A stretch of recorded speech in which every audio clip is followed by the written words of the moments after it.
Welcome to Rashmi's रसोई। आपण नेहमीच भाकरी आणि मटण किंवा वडे आणि मटण बनवत असतो, पण आज मी तुम्हाला अगदी कोकणातल्या पद्धतीने घावणे आणि आमच्या आगरी कोळी पद्धतीचं मटण कसं बनवायचं ही रेसिपी दाखवणार आहे। त्यासाठी हा व्हिडिओ तुम्ही शेवटपर्यंत बघा आणि माझ्या चॅनलला लाईक, शेअर आणि सबस्क्राइब करा। आज आपण जेवणासाठी घावणे आणि मटण बनवणार आहोत। घावणे बनवण्यासाठी हे तांदूळ भिजत ठेवले आहेत आणि 400 ग्राम मी हे मटण आणले आहे। तर चला मग सर्वात आधी आपण घावणे बनवायला घेऊया। मटणासोबत खाण्याकरता घावणे बनवण्याकरता हे बघा, हे आपण 2 वाटी वाडा कोलम घेतले आहेत। लक्षात ठेवा, जर सकाळी आपल्याला हे घावणे करायचे असतील ना तर रात्री हे तांदूळ भिजत घालायचे आहेत। हे मी वाडा कोलमच घेतले आहेत, जे आपण भातासाठी वापरतो ना ते। आणि जर रात्री बनवायचे असतील तर सकाळी हे भिजत ठेवायचे आहेत, म्हणजे जवळपास एक 4 ते 5 तास तरी हे तांदूळ भिजलेले हवेत आपल्याला। आता ह्यातलं पाणी मी काढून घेते।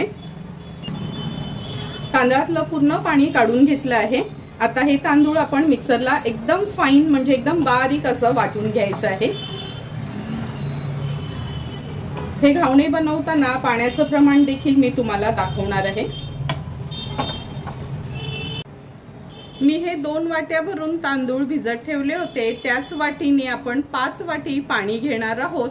पण हे तांदूळ अगदी बारीक वाटण्याकरता मी सुरुवातीला 1 वाटीच पाणी मी घेते ह्याच्यामध्ये आणि एकदम फाईन असं एकदम बारीक आपण हे वाटून घेणार आहोत।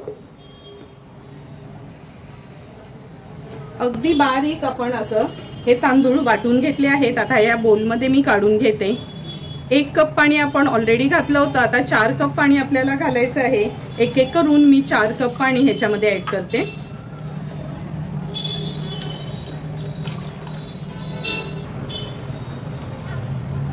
हे बघा, 4 कप पाणी आपण ह्याच्यामध्ये ऍड केलं आहे। आता चवीप्रमाणे मीठ ऍड करते आणि व्यवस्थित हे मिक्स करून एका बाजूला ठेवून देऊया। पहिला मटण करून घेऊया, नंतरच घावणे घालणार आहे मी तव्यात। ह्याची कन्सिस्टन्सी बघा, अशी अगदी पाण्यासारखी ही कन्सिस्टन्सी हवी आहे, तरच आपले घावणे छान असे जाळीदार होतात। आता हे भिजवलेलं पीठ आपण बाजूला ठेवूया। मटण बनवण्याकरता आपण हे बकऱ्याचं 400 ग्राम मटण घेतलं आहे। शिना आणि चाप घेतला आहे। तुम्हाला मांडीचं आवडत असेल तुमच्या आवडीप्रमाणे मटण घेऊ शकता। एक मीडियम साईजचाच कांदा चिरून घेतला आहे। 1 बटाट्याच्या फोडी केल्या आहेत। हिंग वापरणार आहोत पाव चमचा, चमचाभर आलं लसूण क्रश। नंतर मटणासाठी वाटण वाटण्याकरता 1 सुको खोबऱ्याची कवड आहे ना अशी गॅसवरच भाजून घेतली आहे। अगदी छोटासाच कांदा घेतला आहे, खूप मोठा कांदा घ्यायचा नाही, नाहीतर मटणाची टेस्ट थोडी गोडट होते। 10 ते 12 लसणाच्या पाकळ्या आणि आल्याचा तुकडा असं ह्याचं आपण वाटण तयार करणार आहोत। अर्धा चमचा हळद, 3 चमचे आपला हा घरचा आगरी कोळी मसाला आणि चवीप्रमाणे मीठ वापरणार आहोत। तर चला मग सर्वात आधी मटण मी स्वच्छ धुवून घेते आणि आज आपण कुकरलाच हे मटण बनवणार आहोत। मटण बनवण्याकरता गॅसवर आपण हा कुकर ठेवला आहे। 3 टेबलस्पून एवढं तेल घेणार आहोत। तेलावर फोडणीला हा तेजपत्ता घालते मी। थोडंसं हिंग घालूया। मी मटणात आणि चिकन मध्ये आवर्जून हिंग यूज करते। आलं लसूण क्रश आहे।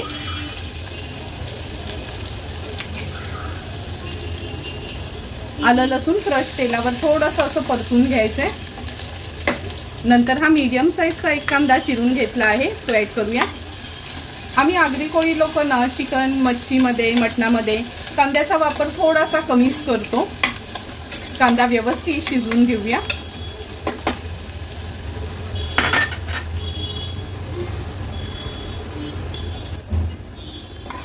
कांदा पण छान शिजला गेला आहे। आता आपण ह्याच्यामध्ये हळद ऍड करूया। नंतर आपला हा घरचा आगरी कोळी मसाला, हा मसाला असेल ना तर आपल्याला एक्स्ट्राचा गरम मसाला वगैरे काहीच यूज करायची गरज नाही। हळद मसाला तेलावर छान असा शिजवून घ्यायचा। आता आपण ह्याच्यात हे बारीक वाटलेलं खोबऱ्याचं आणि कांद्याचं वाटण आहे ना ते ऍड करूया। पाणी न घालताच मी हे वाटण वाटून घेतलं होतं। वाटण पण तेलावर छान आपल्याला असं परतून घ्यायचंय।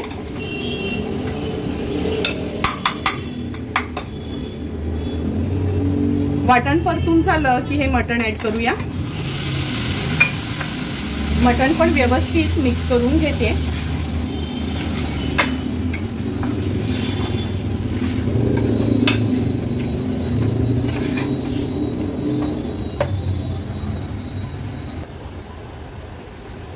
मटण पण व्यवस्थित आपण ह्या मसाल्यामध्ये एक 3 ते 4 मिनिटासाठी ना मीडियम फ्लेमवर असं परतून घेतलं आहे। आता आपण ह्याच्यामध्ये हे बटाट्याच्या फोडी घालूया। बटाटा टोटली ऑप्शनल आहे। आम्हा आगरी कोळी लोकांना बटाट्याशिवाय जमत नाही, त्यामुळे चिकन मटणात किंवा कोलबीच्या कालवणात वगैरे आम्हाला बटाटा आवर्जून लागतं। बटाटा ऍड केल्यावर आपल्या गरजेप्रमाणे आपण पाणी ऍड करणार आहोत। जवळपास 1.5 ग्लास एवढं पाणी मी ऍड करते ह्याच्यात, कारण का थोडासा पातळच रस ठेवणार आहे।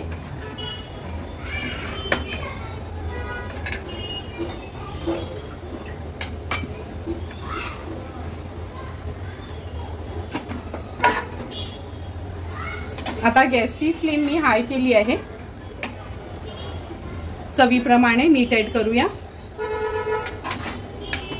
व्यवस्थित मिक्स करून घेते।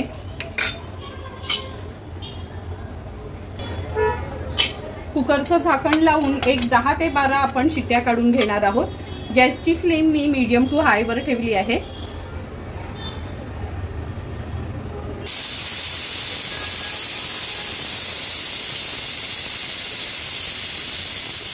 8 ते 10 शिट्ट्या आपण काढून घेतल्या आहेत। आता गॅसची फ्लेम स्विच ऑफ करते आणि कुकर गार झाला का आपण उघडून बघूया।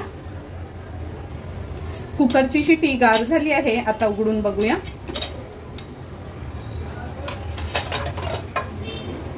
तुम्ही बघू शकता किती सुंदर असं आपलं हे मटण झटपट तयार झालं आहे। ह्या कढईत मी हे काढून घेते।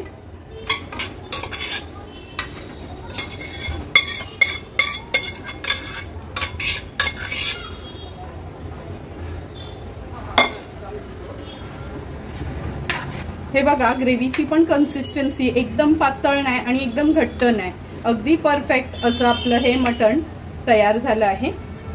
थोडीशी याच्यावर कोथिंबीर ऍड करते आणि सर्व करण्यासाठी मटण रेडी आहे। मटणासोबत खाण्याकरता आता आपण घावणे बनवणार आहोत। जे पीठ आपण तयार केलं होतं हे बघा, घावण्याचं व्यवस्थित हे मिक्स करून घ्यायचं आहे। एका बाजूला आपण तवा देखील गरम करत ठेवला आहे। ह्या पॅन वर अगदी थोडंसं तेल घालते।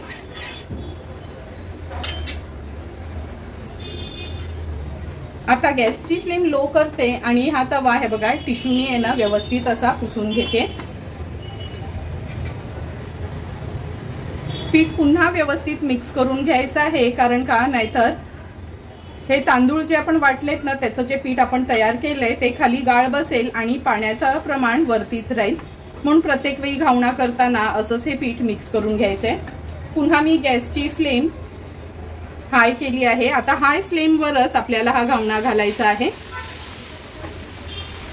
पीठ घातलं का असं आहे ना पॅन आपल्याला थोडंसं असं हलवून घ्यायचं आहे।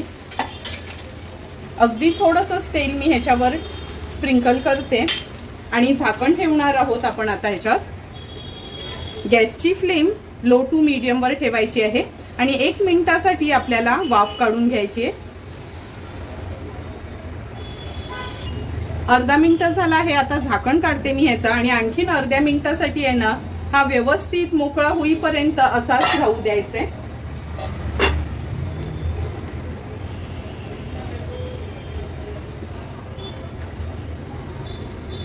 तुम्ही बघू शकता जसजशी ह्याची वाफ म्हणजे कमी होते ना, हे बघा हा आपला घावणा आहे ना असा साइडनी पॅन सोडत जातो। हा घावणा आपण ना पलटवणार नाही, एका बाजूनीच व्यवस्थित तयार करून घेणार आहोत। आणखी अर्धा मिनिट झाला आहे, हे बघा पूर्ण आपला घावण्याने कसा पॅन सोडला आहे। आता हा घावणा आपण काढून घेऊया। अगदी अलगदपणे कागदासारखा जाळीदार आपला घावणा तयार झाला आहे। ह्या ताटामध्ये मी असा ना हा नॅपकिन ठेवला आहे, तुम्ही कोणताही कॉटनचा कपडा ठेवू शकता। दुसरा घावणा होईपर्यंत हा एक घावणा आहे ना असाच कपड्यावर किंवा जाळीवर ठेवायचा आहे, म्हणजे नंतर हे गार झाले ना घावणे का एकामेकांना चिटकत नाही। आता फक्त आपण ह्या टिश्यूनी हा पॅन पुसून घेणार आहोत। तेल वगैरे लावायची काहीच गरज नाही, पहिल्यांदाच आपल्याला तेल लावायचं असतं ह्या पॅनला। गॅसची फ्लेम हाय केली आहे। पुन्हा मी हे पीठ आहे ना व्यवस्थित मिक्स करून घेते। आता ह्या पॅन मध्ये पुन्हा आणखीन एक घावणा आपण सोडूया।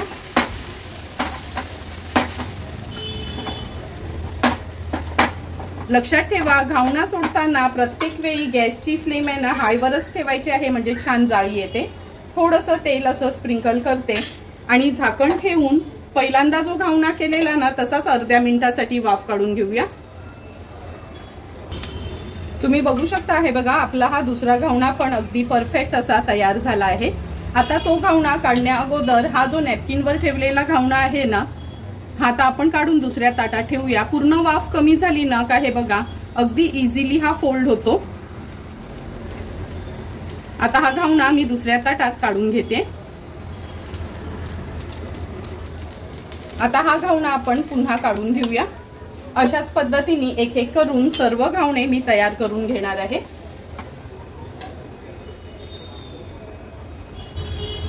एक एक करून आपले सर्व घावणे तयार झाले आहेत.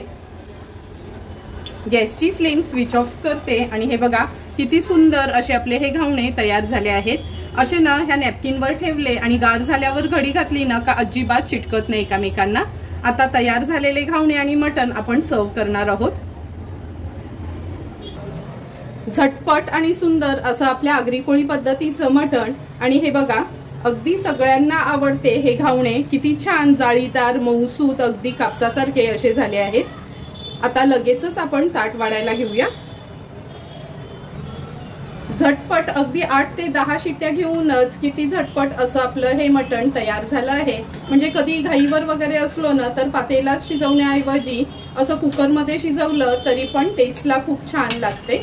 तुम्हाला पण जर मी बनवलेलं आज हे मटण आणि घावण्याच्या थालीची रेसिपी आवडली असेल तर तुम्ही पण नक्की माझ्या पद्धतीने एकदा तरी हे मटण आणि घावणे घरी ट्राय करा आणि मला कमेंट करून सांगा की तुम्ही बनवलेले हे मटण आणि घावण्यांची थाली कशी झाली आहे ती. जर तुम्हाला मी बनवलेल्या मटण आणि घावण्यांचा व्हिडिओ आवडला असेल तर नक्की माझ्या चॅनलला तुम्ही लाईक, शेअर अँड सबस्क्राईब करा. Thank you for watching my video.